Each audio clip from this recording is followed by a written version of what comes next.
Friends, आज हम बात करते हैं कि ज्यूडिशियल सेपरेशन वर्सेस डिवोर्स में क्या डिफरेंस होता है। तो न्यायिक अलगाव बनाम तलाक किसे कहते हैं। तो ज्यूडिशियल सेपरेशन जो है, हिंदू मैरिज एक्ट के सेक्शन 10 में ज्यूडिशियल सेपरेशन के बारे में बताया गया है और डिवोर्स के बारे में बताया गया है सेक्शन 13 में। और सेक्शन 13 में जो प्रोविजन दिया गया है उन आधारों पर, सब सेक्शन 1 और 2 के आधारों पर क्या है, ज्यूडिशियल सेपरेशन लिया जा सकता है। तो ज्यूडिशियल सेपरेशन लेने के लिए क्या है, शादी के तुरंत बाद अप्लाई किया जा सकता है। फैमिली कोर्ट में एक याचिका पेश की जा सकती है, एक पिटीशन दाखिल की जा सकती है। और जो न्यायिक अलगाव जो है, डिवोर्स जो है, तलाक जो है, वह शादी के 1 साल बाद जो है डिवोर्स की पिटीशन फाइल की जाती है। तो बताना होता है कि हम 1 साल से जो है अलग अलग रह रहे हैं, ज्यूडिशियल सेपरेशन में रह रहे हैं। ज्यूडिशियल सेपरेशन लेने का एक फ़ायदा ये है कि पहले आप क्या है, एक ज्यूडिशियल सेपरेशन में रहें, अलग अलग रहें थोड़े टाइम के लिए, अगर साल तक अगर आपको लगता है कि आपका जो रिश्ता है वह दोबारा बन सकता है, तो उस केस में आप उसकी याचिका को जो है उस याचिका को वापस ले सकते हैं। जबकि अगर आपने एक बार डिवोर्स ले लिया तो आपको अपना जो याचिका है, जो पिटीशन है, वो वापस नहीं ले सकते। एक बार डिवोर्स हो गया तो जो है आप दोबारा, आप पे ऑप्शन नहीं होता कि आप अपनी मैरिज लाइफ में दोबारा वापस आ सकें।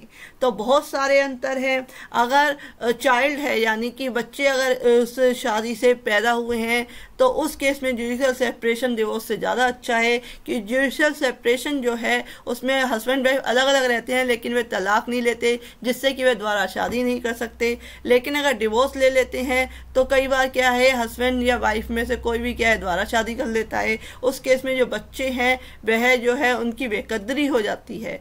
तो ज्यूडिशियल सेपरेशन वर्सेस डिवोर्स का प्रोविजन जो है बहुत, यानी कि अगर आपको ज्यूडिशियल सेपरेशन डिवोर्स से ज़्यादा अच्छा है, और अगर उसमें क्या है आप एक द्वारा अपने वैवाहिक जीवन में लौटने के चांसेस ज़्यादा होते हैं। और डिवोर्स की जो पिटीशन फाइल हो जाती है तो उसमें क्या है बहुत कम चांसेस होते हैं, अगर एक बार डिवोर्स हो गया तो उसकी याचिका भी वापस नहीं ली जा सकती। तो friend, if you like my video please like share and subscribe my channel. और एक बात और बता दूँ कि अगर ज्यूडिशियल सेपरेशन अगर आपने लिया है तो आप जो वैवाहिक संबंध है वो नहीं बना सकते हैं।